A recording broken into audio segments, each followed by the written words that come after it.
Hi students, I am CS Santosh Raskar. Welcome to my YouTube channel.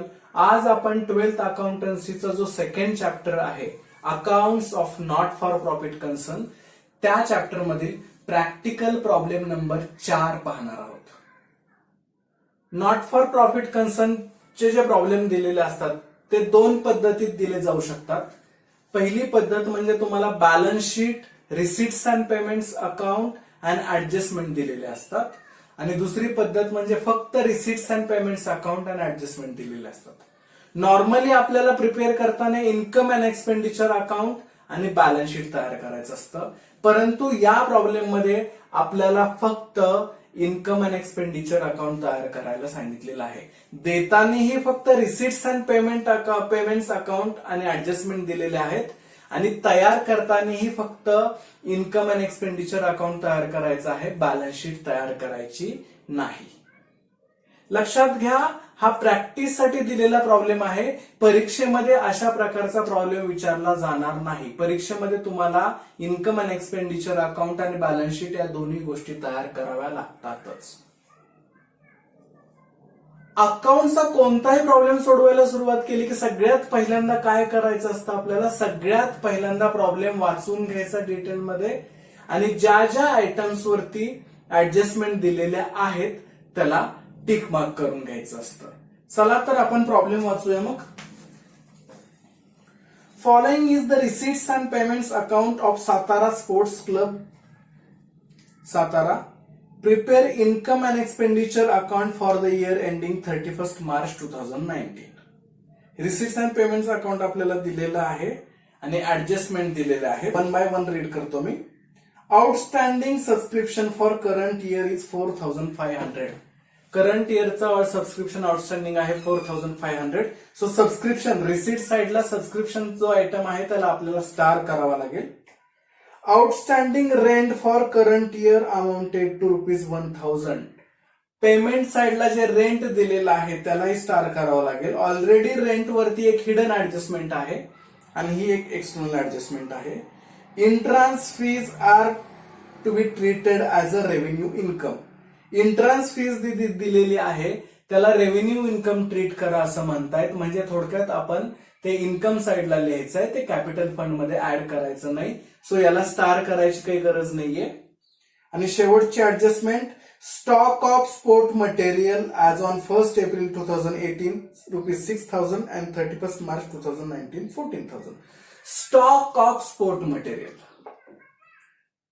Stock of हा शब्द आला की आपल्याला sport material consume during the year ची अमाऊंट काढायची, हे पटकन लक्षात आलं पाहिजे. हा फायनल अकाउंटचा प्रॉब्लेम नाहीये जिथं स्टॉक दिला जातो, हा नॉट फॉर प्रॉफिट कन्सर्नचा प्रॉब्लेम आहे. तिथं क्लोजिंग स्टॉक, स्टॉक ऑफ हा शब्द दिसला की लगेच लक्षात यायला पाहिजे आता एक्सपेंडिचर साइडला आपल्याला to sport material consume during the year काढावं लागणार आहे. मग ते 3-4 आयटम्स आपल्याला तिथं ओळीने लिहावं लागणार आहे, जे आपण प्रॅक्टिकल प्रॉब्लेम नंबर 1 मध्ये ऑलरेडी डिस्कस केलेले होते. ओके, सो स्पोर्ट मटेरियलला पण आपल्याला टिक करून घ्यायचे, sport material purchased. So problem वाचून झाला, ऍडजस्टमेंटला टिक मार्क करून झालं. आता प्रॉब्लेम सोडवायला सुरुवात करायची. प्रॉब्लेम सोडवायला सुरुवात करताना सगळ्यात पहिल्यांदा फॉर्मॅटमध्ये नॉट फॉर प्रॉफिट कन्सर्नचे प्रॉब्लेम सोडवत असताना तुम्हाला 2 गोष्टी तयार कराव्या लागतात. एक इन्कम अँड एक्सपेंडिचर अकाउंट तयार करावं लागतं आणि दुसरी बॅलन्स शीट. प्रेझेंट प्रॉब्लेम मध्ये फक्त इन्कम अँड एक्सपेंडिचर अकाउंट तयार करायला सांगितलं असल्यामुळे आपण फक्त इन्कम अँड एक्सपेंडिचर अकाउंट तयार केलेलं आहे. हेडिंग देताना 3 ओळीमध्ये हेडिंग दिलं पाहिजे. जसं आपण फायनल अकाउंट मध्ये देतो हेडिंग, तसंच एक्झॅक्टली इथं पण हेडिंग दिलं गेलं पाहिजे. इन द बुक्स ऑफ ही पहिली ओळ असली पाहिजे. In the books of Satara sports club. In the books of Satara sports club. Second line, income and expenditure account. And third line, for the year ended 31st March 2019. For the year ended 31st March 2019. अशा 3 ओळीमध्ये heading compulsory द्यायचं आहे. In the books of Satara sports club, income and expenditure account for the year ended 31st March 2019. Debit, डावी जी बाजू आहे ती debit असणार आहे, उजवी बाजू जी असणार आहे क्रेडिट आहे. आठवणीने डेबिट आणि क्रेडिट लिहायचंय. आपण म्हणताना जरी इन्कम अँड एक्सपेंडिचर अकाउंट म्हणत असलो तरी आपल्याला डाव्या बाजूला सुरुवातीला एक्सपेंडिचर लिहायचंय आणि मग उजव्या बाजूला इन्कम येणार आहे. ओके, हे झाले फॉर्मॅट्स. आता प्रॉब्लेम सोडवताना काय काय गोष्टी लक्षात ठेवायच्या असतात त्या थोडक्यात सांगतो. सगळ्यात पहिल्यांदा म्हणजे तुम्हाला नॉट फॉर प्रॉफिट कन्सर्नच्या प्रॉब्लेम मध्ये 3 ठिकाणी कॅशचा बॅलन्स दिला जाऊ शकतो. नॉट फॉर प्रॉफिट कन्सर्नच्या प्रॉब्लेम मध्ये 3 ठिकाणी कॅशचा बॅलन्स दिला जाऊ शकतो. पहिलं ठिकाण old balance sheet asset side, त्या ठिकाणी दिलेला असतो. दुसरं रिसीट साइडला टू बॅलन्स ब्रॉट डाऊन, आणि तिसरं जनरली पेमेंट साइडला बाय बॅलन्स कॅरीड डाऊन. तुम्हाला जे उत्तर तयार करायचंय, जी बॅलन्स शीट तयार करायची, त्याच्यामध्ये ऍसेट साइडचा, ओल्ड बॅलन्स शीटच्या ऍसेट साइडचा पण बॅलन्स घ्यायचा नसतो आणि बॅलन्स ब्रॉट डाऊन पण घ्यायचा नसतो. तुम्हाला बॅलन्स कॅरीड डाऊन लिहायचा असतो नेहमी बॅलन्स शीटला. जर पेमेंट साइडला बॅलन्स कॅरीड डाऊन दिला गेला असेल, रिसीट्स अँड पेमेंट्स अकाउंटच्या पेमेंट साइडला बॅलन्स कॅरीड डाऊन दिला गेला असेल तर बॅलन्स शीट प्रिपेअर करताना बॅलन्स शीटच्या ऍसेट साइडला तो लिहिला गेला पाहिजे. आणि जर कधी क्वचित होतं, असं फारसं होत नाही, पण क्वचित तुम्हाला रिसीट साइडलाच सुरुवातीला ब्रॉट डाऊन पण दिलं रिसीट साइडला आणि नंतर रिसीट साइडलाच टू बॅलन्स कॅरीड डाऊन दिला असेल तर बॅलन्स शीटला पोस्टिंग होताना रिसीट साइडचा बॅलन्सचं पोस्टिंग लायबिलिटी साइडला करावं लागतं. सो बॅलन्स शीटला कॅशचा बॅलन्स लिहिताना ओल्ड बॅलन्स शीट मधला लिहायचा नाही किंवा रिसीट अँड पेमेंट अकाउंट मधला बॅलन्स ब्रॉट डाऊन लिहायचा नाहीये, तर फक्त आणि फक्त बॅलन्स कॅरीड डाऊनची जी अमाऊंट आहे ती आपल्याला न्यू बॅलन्स शीटला घ्यायची असते.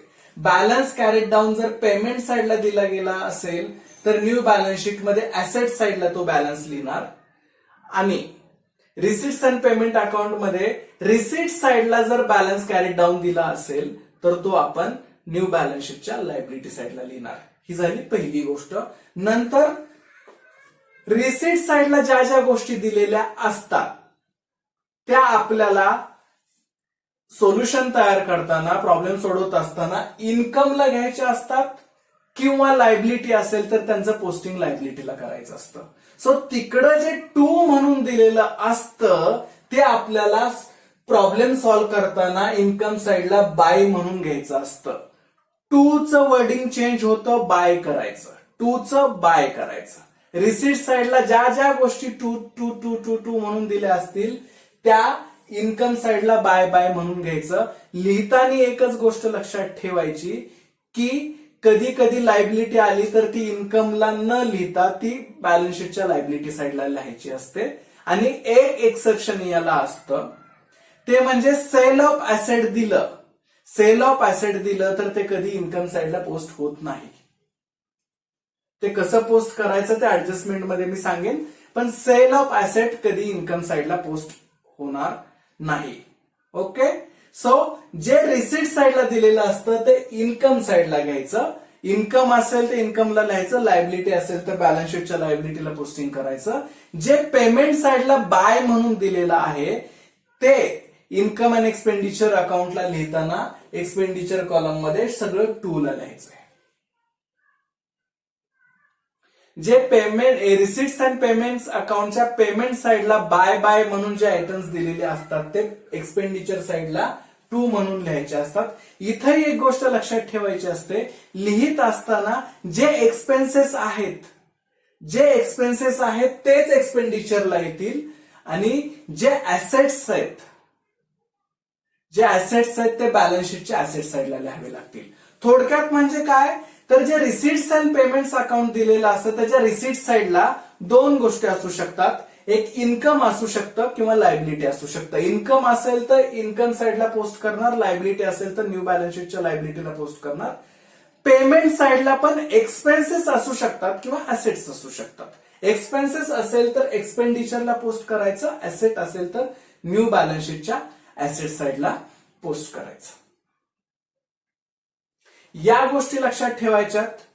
कॅश अकाउंट चा इफेक्ट देताना फक्त बॅलन्स कॅरीड डाऊनचा इफेक्ट द्यायचा आहे. बॅलन्स ब्रॉड डाऊन किंवा ओल्ड बॅलन्स शीटच्या ऍसेट साईडची कॅश लिहायची नाही. आणि रिसिट साईडला जे जे दिलेलं आहे ते इन्कमला आणि लायबिलिटी असेल तर लायबिलिटीला, आणि पेमेंट साईडला जे आहे ते एक्सपेन्सेस असेल तर एक्सपेंडिचरला, आणि ऍसेट असेल तर आपल्याला न्यू बॅलन्स शीट मध्ये लिहायचं असतं. आता आपण प्रॉब्लेम सोडवायला सुरुवात करणार आहोत. प्रॉब्लेम सोडवायला सुरुवात करताना रिसीट साईड करून सुरुवात करायची आणि एक एक एक एक एक एक आयटम लिहित जायचं. जर ऍडजस्टमेंट असेल तर तो आयटम, त्या आयटमची अमाऊंट इनर कॉलमला जाणार. जर त्या आयटमवरती ऍडजस्टमेंट नसेल तर आपण ते आउटर कॉलमला लिहून टाकणार. ओके, चला तर मग आपण सुरुवात करूया. जसं मी सुरुवातीला सांगितलं होतं की कॅशचा जो बॅलन्स असतो तो बॅलन्स शीटला लिहिताना फक्त बॅलन्स कॅरीड डाऊनची अमाऊंट असते ती लिहायची असते. तोच रिसीट साईडचा सगळ्यात पहिला आयटम बघितला आपण तर बॅलन्स ब्रॉड डाऊन. हा जो बॅलन्स ब्रॉड डाऊन असतो तो कॅशचा ओपनिंग बॅलन्स असतो, तो कुठेही लिहायचा नसतो. हे इन्कम अँड एक्सपेंडिचर अकाउंट आहे ना, more or less profit and loss account जे आपण फायनल अकाउंट मध्ये तयार करतो तसं एक्झॅक्टली. खर्च डेबिट साईडला, इन्कम क्रेडिट साईडला. फक्त इथं पर्टिक्युलर्स न लिहिता कॉलमचं नाव एक्सपेंडिचर आहे आणि क्रेडिटला इन्कम आहे, एवढाच फरक आहे. नाहीतर डाव्या बाजूला खर्च लिहिणार आहे, उजव्या बाजूला इन्कम लिहिणार आहे. सो रिसीट साईड पासून सुरुवात करूया. रिसीट साईडला सगळ्यात पहिल्यांदा जनरली तुम्हाला दिलेला असणार कॅश किंवा बँकचा बॅलन्स ब्रॉड डाऊन. हा प्रॉब्लेम मध्ये कुठेही लिहायचा नाही. आपण जे सोल्युशन तयार करणार आहे, जो प्रॉब्लेम सॉल्व्ह करणार आहे त्याच्यामध्ये हे कुठेही नसलं पाहिजे. आपण फक्त बॅलन्स कॅरीड डाऊन घेणार आहे, त्याचा इफेक्ट आपल्याला बॅलन्स शीटच्या ऍसेट साईडला द्यायचा आहे. ओके, दुसरं सबस्क्रिप्शन. ओके, सबस्क्रिप्शन आपण इथे लिहिणार इन्कमला. नियम काय आहे, जे जे रिसीट साईडला दिलेलं आहे ते आपल्याला इन्कम साईडला घ्यायचंय. लायबिलिटी असेल तर लायबिलिटीला लिहिणार. सो मी पहिल्यांदा लिहिणार बाय सबस्क्रिप्शन. ओके, आता सबस्क्रिप्शनची ऍडजस्टमेंट आहे. ओके, सबस्क्रिप्शनची इयर वाईज अमाऊंट दिलेली आहे. सबस्क्रिप्शन वर्ड आला की आपल्याला पहिला प्रश्न पडला पाहिजे, अमाऊंट सिंगल दिली का इयर वाईज दिलेली आहे. इयर वाईज दिलेली आहे अमाऊंट, म्हणजे सगळ्यात पहिल्यांदा आपल्याला करंट इयर शोधायचंय आणि त्या करंट इयरची अमाऊंट फक्त इनर कॉलमला लिहायची. बाकी कोणती अमाऊंट आपल्याला आता नोट करायची नाही, फक्त करंट इयरची अमाऊंट आपल्याला शोधायची. करंट इयर कसं शोधायचं असतं, रिसीट्स अँड पेमेंट्स अकाउंटची जी डेट असते त्याच्यामध्ये जे वर्ष दिलेलं असतं ते वर्ष आणि त्याच्या अगोदरचं वर्ष हे आपलं करंट इयर असतं. बघा, रिसीट्स अँड पेमेंट्स अकाउंट दिलेलं, receipts and payments account for the year ending 31 March 2019. 31 March 2019, 19 हे इयर दिलेलं आहे, म्हणजे 19 आणि त्याच्या अगोदरचं वर्ष 18. 18-19 हे आपलं करंट इयर आहे आणि ती करंट इयरची अमाऊंट फक्त आपल्याला इन्कम साईडला इनर कॉलमला लिहायची असते. 18-19 ची जी अमाऊंट आहे 44,500 ते मी इथं लिहिणार 44,500. मग बाकीच्या ज्या अमाऊंटचा जो इफेक्ट असतो तो लायबिलिटी किंवा ऍसेट साईडला जाऊ शकतो. या प्रॉब्लेम मध्ये आपल्याला बॅलन्स शीटच तयार करायची नाही, त्यामुळे बाकीच्या कुठल्या गोष्टीचं डिस्कशन आपण इथं करणार नाही. दुसरं आहे entrance fee. Entrance fee treated as a revenue. Revenue income म्हणजे काय, जर इन्कम साईडला जे येतात त्याला रेव्हेन्यू इन्कम म्हटलं जातं. सो इंट्रन्स फी ते म्हणतात की रेव्हेन्यू इन्कम ट्रीट करा, म्हणजे थोडक्यात तो ते इन्कम साईडला लिहा. सबस्क्रिप्शन वरती ऍडजस्टमेंट आहे म्हणून जागा सोडतोय, मग मी खाली लिहिणार बाय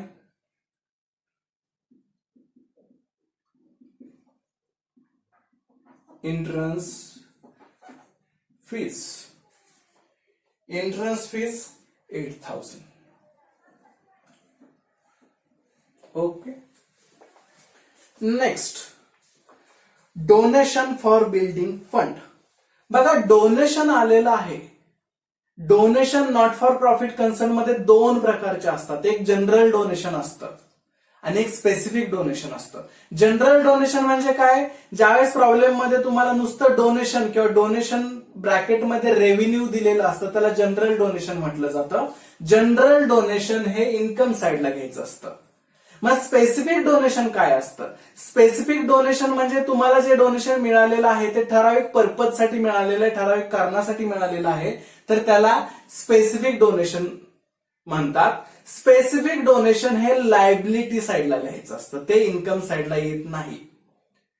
जनरल डोनेशन आणि स्पेसिफिक डोनेशन मधला फरक कसा ओळखायचा? तर जनरल डोनेशन आलं तर ते नुसतं डोनेशन्स येणार किंवा डोनेशनच्या पुढं ब्रॅकेट्समध्ये रेव्हेन्यू येणार. नुसतं डोनेशन्स किंवा ब्रॅकेटमध्ये रेव्हेन्यू आलं तर ते general donation. Donation received for building fund, donation received for building, donation received for laboratory, donation received for library, असं कशासाठी तर डोनेशन आलं असं सांगितलं असेल तर त्याला जनरल डोनेशन म्हणत नाहीत, त्याला स्पेसिफिक डोनेशन म्हटलं जातं आणि ते लायबिलिटीला लिहायचं असतं. सो इथं दिलेलं डोनेशन हे जनरल डोनेशन नाही, कारण वर्डिंग काय आहे? Donation for building fund. Building fund साठी मिळालेलं डोनेशन आहे, हे स्पेसिफिक डोनेशन आहे. स्पेसिफिक डोनेशन लायबिलिटीला लिहिणार. प्रेझेंट प्रॉब्लेम मध्ये बॅलन्स शीट तयार करायची नाहीये, त्यामुळे तो इफेक्ट आपण इथं देणार नाही.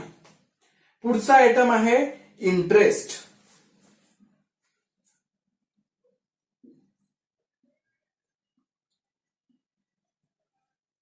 इंटरेस्टची अमाऊंट आहे 600. Okay. Next, sale of furniture. ही हिडन ऍडजस्टमेंट आहे. फर्निचर विकलं आहे आणि ते विकलं आपल्याला सांगितलेलं आहे. ज्या वेळेला नॉन फॉर प्रॉफिट कन्सर्न मध्ये तुम्हाला सेल ऑफ ऍसेटची ऍडजस्टमेंट येणार आहे, रिसिट साईडला दिलेलं असणार आहे. Sale of furniture, sale of machinery अशा ऍडजस्टमेंट येणार आहे, त्या हिडन ऍडजस्टमेंट असतात. याचे दोन इफेक्ट जात असतात. ऍडजस्टमेंट म्हटलं की दोन इफेक्ट आपल्याला द्यायचे असतात, बरोबर आहे. सो पहिला इफेक्ट, जेवढं तुम्ही ऍसेट विकलं असेल ते ऍसेट तुम्हाला बॅलन्स शीटच्या ऍसेट साइड मधून त्या ऍसेट मधून कमी करावं लागतं. जे काय ऍसेट तुम्ही विकलेलं आहे त्याची जी ओरिजिनल प्राइस आहे, ही जर तुम्ही ऍडजस्टमेंट हे जर आयटम बघितलं तर तिथं काय दिलंय ते आपण पहिल्यांदा बघूया.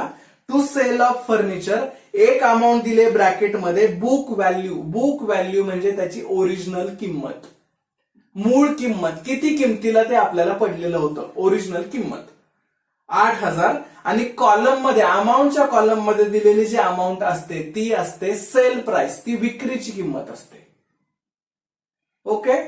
सो या ऍडजस्टमेंटचे इफेक्ट देत असताना पहिला इफेक्ट जातो बॅलन्स शीटच्या ऍसेट साइडला. जे ऍसेट आपण सेल केलेलं आहे त्या ऍसेट मधून सेल केलेली अमाऊंट मायनस करावी लागते. सो इथं जर बॅलन्स शीट तयार करावी लागली असते तर ऍसेट साइडला आपण फर्निचरची अमाऊंट लिहिली असते आणि त्याच्यातून लिहिलं असतं फर्निचर सोल्ड. किती अमाऊंटचं फर्निचर विकलंय तर ब्रॅकेटमध्ये जी बुक व्हॅल्यू आहे तेवढ्या अमाऊंटचं फर्निचर विकलंय, तेवढं ऍसेट आपलं कमी झालंय.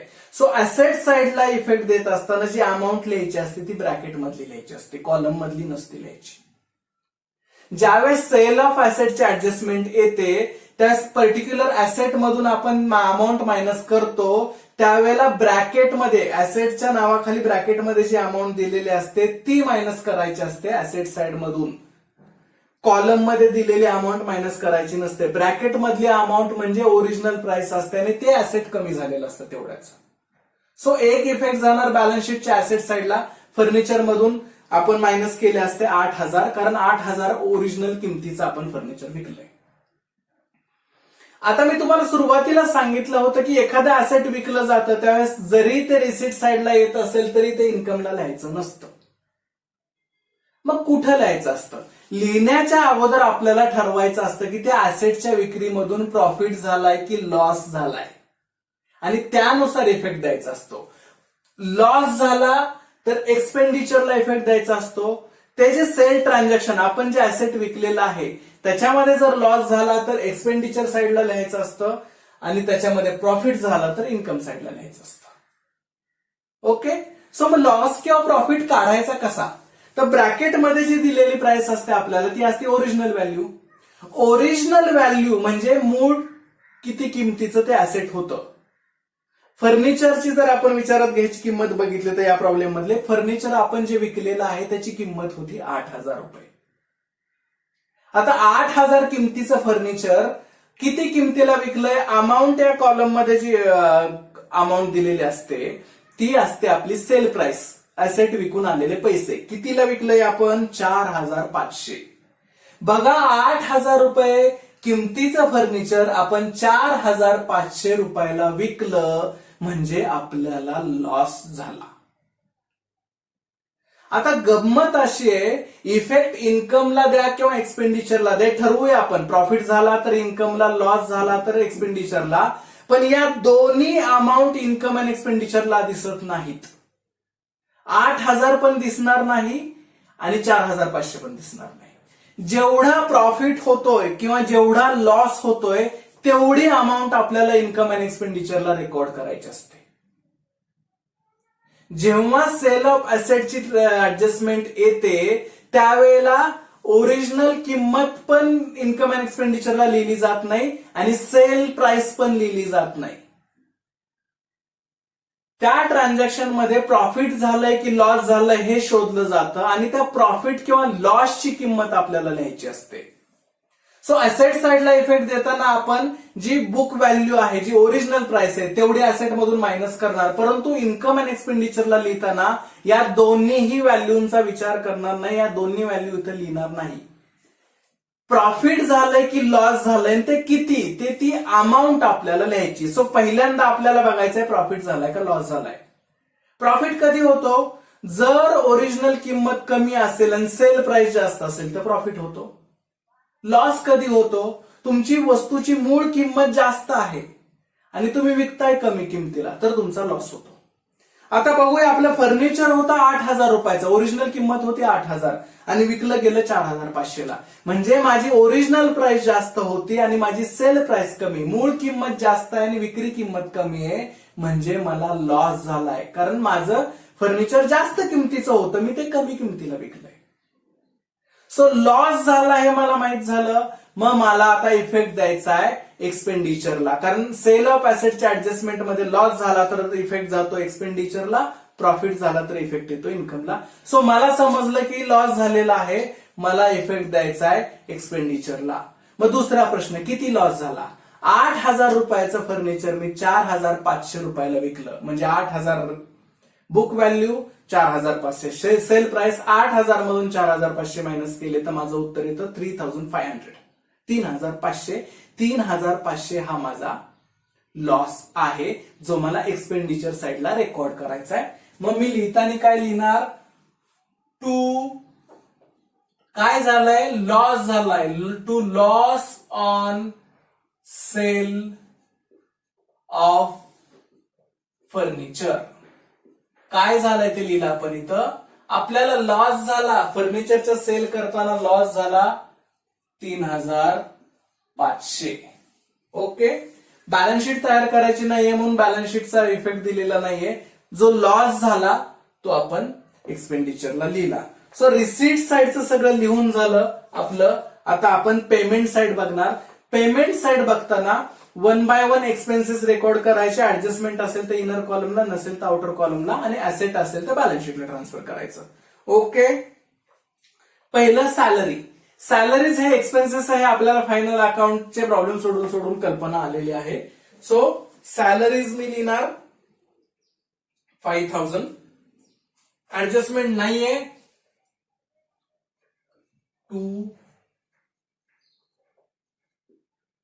सॅलरीज 5,000. ऍडजस्टमेंट नाहीये, अमाऊंट आउटर कॉलमला गेली. Next rent. रेंट वरती एक एक्सटर्नल ऍडजस्टमेंट आहे प्रॉब्लेमच्या खाली दिलेली, एक हिडन ऍडजस्टमेंट पण आहे. हिडन ऍडजस्टमेंट आहे कसं कळालं? रेंट दिलंय बघा, काय म्हणतायत? Including ₹2,000 for 17-18. 5,000 जे रेंट पे केलं गेलेलं आहे त्याच्यातले 2,000 हे 17-18चे.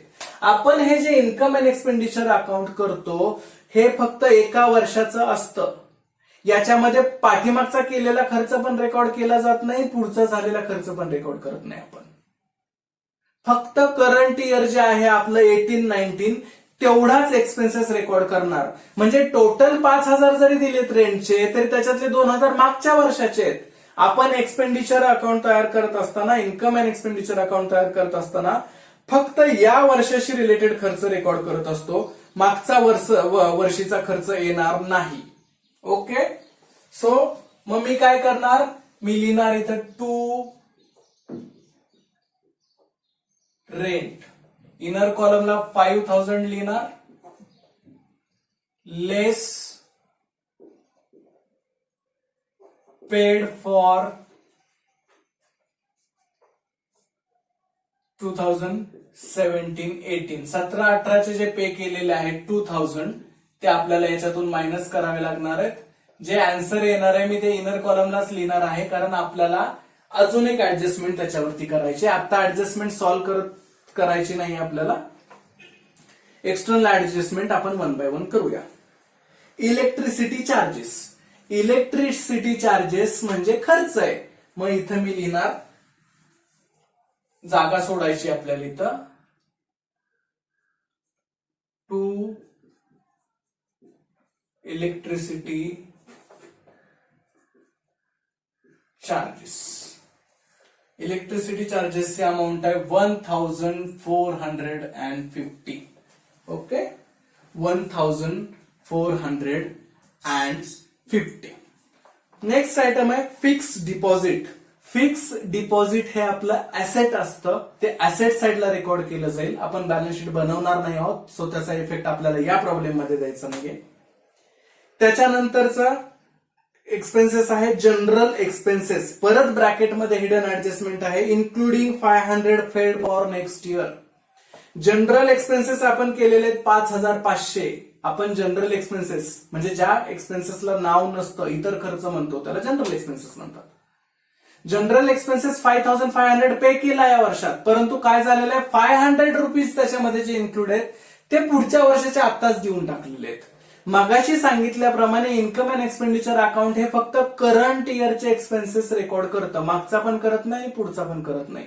सो हे पुढच्या वर्षाचे एक्सपेन्सेस म्हणजे आपण त्याला अकाउंटिंग टर्म्स मध्ये प्रीपेड म्हणतो. ही प्रीपेड एक्सपेन्सेसची ऍडजस्टमेंट आहे.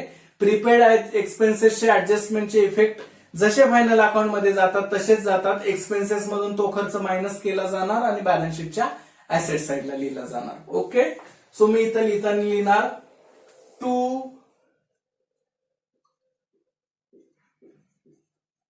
General expenses 5500 less prepaid. पुढच्या वर्षीचे 500 दिलेले आहेत म्हणून ते मायनस करूया आणि 5000 आउटर कॉलम मध्ये येतील. आता या 500चा इफेक्ट बॅलन्स शीटच्या ऍसेट साइडला द्यायचा आहे. बॅलन्स शीट तयार केलेली नाहीये त्यामुळे तो जाणार नाही. स्पोर्ट मटेरियल परचेस्ड, स्टॉक ऑफची ऍडजस्टमेंट आली होती. ज्या ज्या वेळेला तुम्हाला स्टॉक ऑफची ऍडजस्टमेंट येईल त्यावेळेला लक्षात घ्यायचंय तुम्हाला material consume during the year काढायचं असतं. काय झालेलं असतं, तुम्हाला ओपनिंग स्टॉक पण दिलेला असतो, ड्युरिंग द इयर परचेसेस पण दिलेले असतात, परत क्लोजिंग स्टॉक पण दिलेला असतो. त्याच्यामुळे एक्झॅक्टली करंट इयरला खर्च किती झाला हे कळत नाही, ते शोधून काढायचं असतं. त्याच्यासाठी ही ऍडजस्टमेंट असते. ही ऍडजस्टमेंट आली किंवा हा आता मी जे तुम्हाला सोडवून दाखवणार आहे ते कधी सोडवायचं असतं हे कसं ओळखायचं, तर क्लोजिंग स्टॉक किंवा स्टॉक ऑफ असा शब्द ऍडजस्टमेंट मध्ये आला की आपल्याला अशा पद्धतीने एक्सपेंडिचरला इफेक्ट द्यायचा असतो. कसा द्यायचा तो मी आता तुम्हाला सांगतो. सगळ्यात पहिल्यांदा लिहायचं जो काही तुम्हाला खर्च काढायचा आहे, कधी तो स्टेशनरी असू शकतं, कधी ते स्पोर्ट मटेरियल असू शकतं, कधी ते पोस्टल स्टॅम्प्स असू शकतं, कधी ते मेडिसिन सुद्धा असू शकतं. इथं स्पोर्ट मटेरियल दिलंय, सगळ्यात वरती हेडिंग लिहायचं to sports material consumed during the year. हे हेडिंग आहे, याच्या पुढे अमाऊंट लिहिली जाणार नाही. हे हेडिंग आपल्याला लिहावंच लागतं. To sports material consume during the year. त्याच्यानंतर सगळ्यात पहिल्यांदा लिहायचं ओपनिंग स्टॉक. त्याच्यामध्ये ऍड करायचे असतात परचेसेस, हे लिहूनच घ्यायचं परचेसेस. त्याच्यामध्ये परत एक गोष्ट ऍड होते, ऍड आउटस्टँडिंग बिल. ओके. आणि या सगळ्यानंतर लेस होतं ते क्लोजिंग स्टॉक. अशा पद्धतीने आपल्याला ही ऍडजस्टमेंट सॉल्व्ह करायची असते. ज्या ज्या वेळेला स्टॉक ऑफ किंवा क्लोजिंग स्टॉक ऑफ स्टेशनरी येऊ द्या, स्पोर्ट मटेरियल येऊ द्या, पोस्टल स्टॅम्प्स येऊ द्या, असा ऍडजस्टमेंट आली की आपल्याला अशा पद्धतीचं प्रेझेंटेशन हे एक्सपेंडिचर साईडला करावंच लागतं. आठवणीने सगळ्यात पहिल्यांदा लिहायचं to sports material consume during the year. Stationery आले तर to stationery consume during the year. शब्द बदलायचा, बाकी तसंच राहील. मग सगळ्यात पहिल्यांदा ओपनिंग स्टॉक, मग ऍड परचेसेस, मग ऍड आउटस्टँडिंग बिल आणि मग लेस क्लोजिंग स्टॉक. ओके. आता परचेसेस, पेमेंट साईडला जे परचेसेस दिलेले ते लिहायचे. सो आपण ओपनिंग स्टॉक पण लिहून घेऊया. ओपनिंग स्टॉक कुठं दिलेला असतो? ओपनिंग स्टॉक दोन ठिकाणी दिलेला असू शकतो. एक तर ओल्ड बॅलन्स शीटच्या ऍसेट साईडला. ओल्ड बॅलन्स शीटच नाहीये त्यामुळे प्रश्नच नाहीये. दुसरं म्हणजे ऍडजस्टमेंटमध्ये. ऍडजस्टमेंटमध्ये बघा दिलंय stock of sport material as on 1 April. Opening stock शब्द वापरलेला नाहीये. Stock on 1 April. 1 एप्रिलचा स्टॉक ओपनिंग स्टॉक असतो आणि 31 मार्चचा स्टॉक हा क्लोजिंग स्टॉक असतो. नेहमी लक्षात ठेवा. फायनल अकाउंट किंवा नॉट फॉर प्रॉफिट कन्सर्न मध्ये 1 एप्रिलचा स्टॉक असतो ओपनिंग स्टॉक आणि 31 मार्चचा स्टॉक असतो closing stock. So opening stock either old balance sheet मध्ये दिलेला असू शकतो, तिथं नसेल तर ऍडजस्टमेंट मध्ये दिलेला असतो. आपल्याला प्रेझेंट प्रॉब्लेम मध्ये ऍडजस्टमेंट मध्ये दिलेला होता. सो ओपनिंग स्टॉक दिलेला आहे 6000, तो मी इथं लिहिला 6000. त्याच्यानंतर परचेसेस हे नेहमी रिसीट्स अँड पेमेंट्स अकाउंटच्या पेमेंट साईडला दिलेले असतात, जे आपल्याला इथं दिलेलं आहे बाय स्पोर्ट मटेरियल परचेस. तिथं जी अमाऊंट असते ती परचेसेस मध्ये लिहायची असते.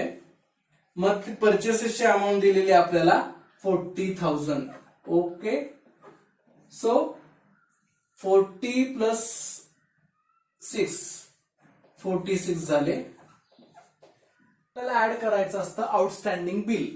स्पोर्ट मटेरियलचं काही बिल आउटस्टँडिंग आहे का हे कुठं दिलेलं असतं? हे ऍडजस्टमेंट मध्येच असतं. फक्त लायबिलिटी साईडला वगैरे दिलं असेल तर ते ऍड करायचं नाही. फक्त ऍडजस्टमेंट मध्ये दिलं असेल तरच ऍड करायचं.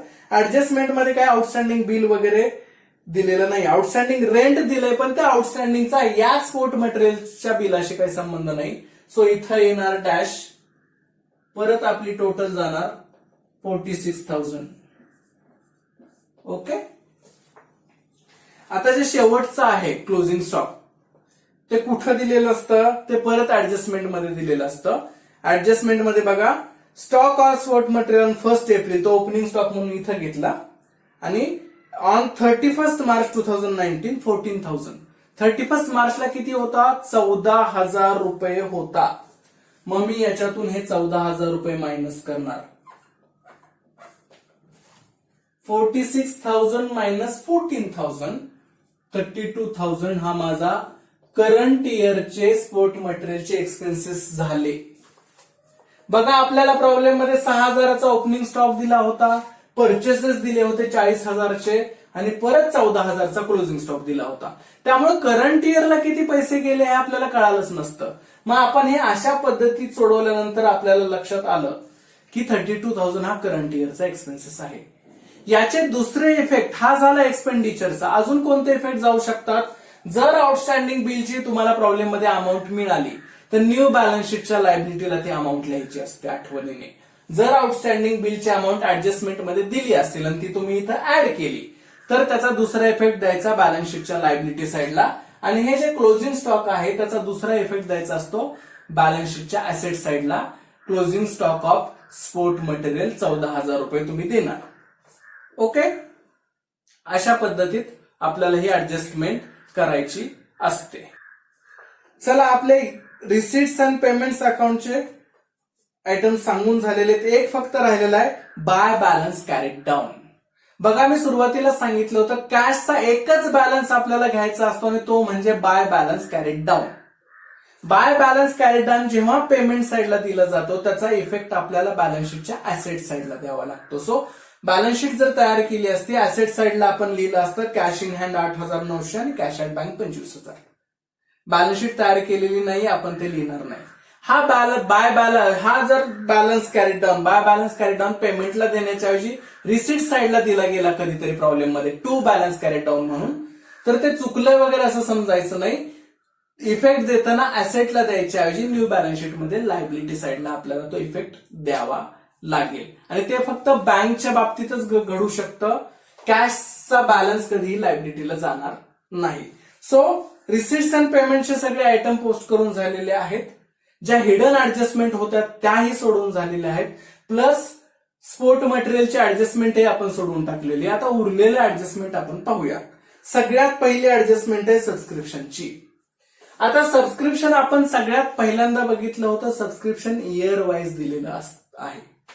सबस्क्रिप्शन जेव्हा इयर वाईज दिलं जातं तेव्हा पटकन दुसरी गोष्ट लक्षात आली पाहिजे की दोनच गोष्टी ऍड होणार त्याच्यामध्ये, एक तर लेस होणारच नाही. जेव्हा सबस्क्रिप्शन इयर वाईज दिलं जातं तेव्हा पटकन लक्षात यायला पाहिजे की आता जे इन्कम साइडला मी सबस्क्रिप्शन लिहिलेलं आहे करंट इयरचं, त्याच्यामध्ये झालं तर काही ऍड होऊ शकेल, मला त्याच्यातून बिलकुल काहीही लेस करायचं नाही.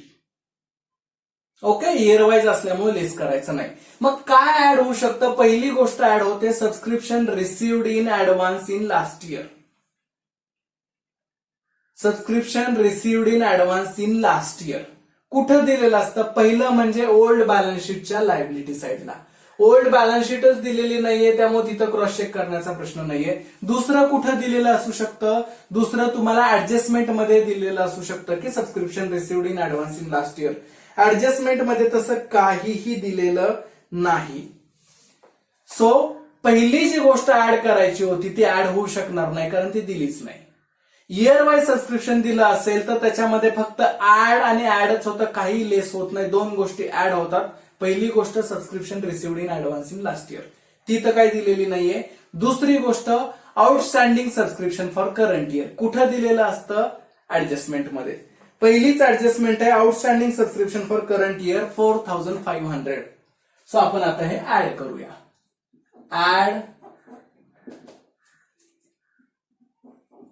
आउटस्टँडिंग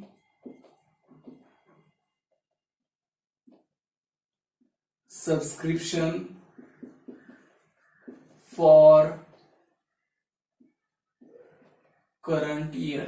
करंट इयरचं सबस्क्रिप्शन आउटस्टँडिंग ऍड करायचं. दोनच गोष्टी ऍड होतात जर इयर वाईज अमाऊंट दिली तर. ते आहे 4,500.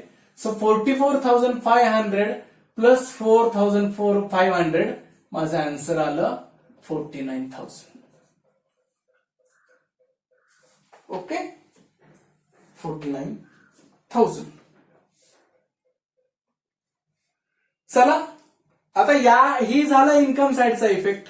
अजून आपल्याला सबस्क्रिप्शनच्या ऍडजस्टमेंटचा लायबिलिटी आणि ऍसेट साइडला इफेक्ट द्यायचा असतो, पण करंट प्रॉब्लेम मध्ये आपल्याला बॅलन्स शीटच तयार करायची नाही त्यामुळे बाकीचा इफेक्टचा विचार आपण करणार नाही. पहिली ऍडजस्टमेंट सॉल्व्ह करून झाली. नंतर outstanding rent for current year.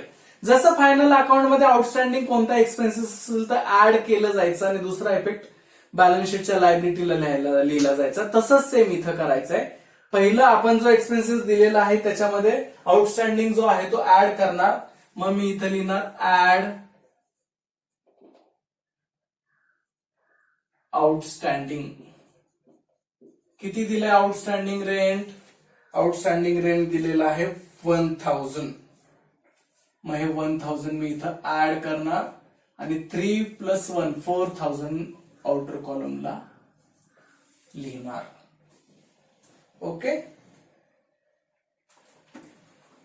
Printing and stationery आपला एक्सपेन्सेस चुकून एक लिहायचा राहिला होता, तो सगळ्यात शेवटी आपण लिहून घेऊया. प्रिंटिंग अँड स्टेशनरी एक्सपेन्सेस आहे 750, तो मी लिहिणार इथं टू प्रिंटिंग अँड स्टेशनरी 750. अशा पद्धतीने सगळ्या ऍडजस्टमेंट सॉल्व्ह करून झालेले आहेत, सगळे आयटमचे इफेक्ट्स देऊन झालेले आहेत. आता आपल्याला प्रॉब्लेम टॅली करायचा आहे. प्रॉब्लेम टॅली करत असताना जर एक्सपेंडिचर साइड मोठी आली आणि इन्कम साइड छोटी आली तर काय होतं, एक्सपेन्सेस जास्त होतोय आणि इन्कम कमी होतोय, त्याला म्हटलं जातं डेफिसिट. हे नॉट फॉर प्रॉफिट कन्सर्नचे अकाउंट्स आहेत. नॉट फॉर प्रॉफिट कन्सर्न म्हणजे अशी कन्सर्न, असा बिझनेस जो प्रॉफिटसाठी रन केला जात नाही, त्यामुळे इथं प्रॉफिट आणि लॉस शब्द यायचा प्रश्नच येत नाहीये. ओके, सो एक्सपेंडिचर साइड मोठी आली आणि इन्कम साइड छोटी आली तर त्याला म्हटलं जातं डेफिसिट, म्हणजे कमी पडलेले पैसे.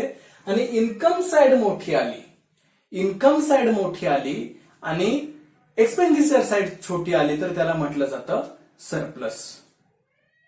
चला तर मग आपण आता टोटल करून बघूया. क्रेडिट इन्कम साइडची पहिल्यांदा टोटल करूया आपण. 49,000 प्लस 8,000 49,000 प्लस 8,000 57,600. टोटल करत असताना एक लाईन वरती, दोन लाईन खाली, 57,600 57,600. इथं लिहिना 57,600.